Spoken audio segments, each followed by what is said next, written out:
বন্ধু। আর এরপরে প্রস্তুত থাকবে অশ্মি কলি।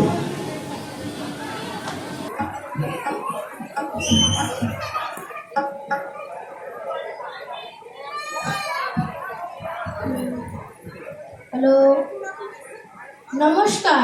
আমি আপনাদেরকে কবিগুরু রবীন্দ্রনাথের লেখা বিচিত্র পর্যায়ের একটি গান গেয়ে শোনাচ্ছি। হারি রে রে রে রে আমায় ছেড়ে দে রে দে রে, যেমন ছাড়া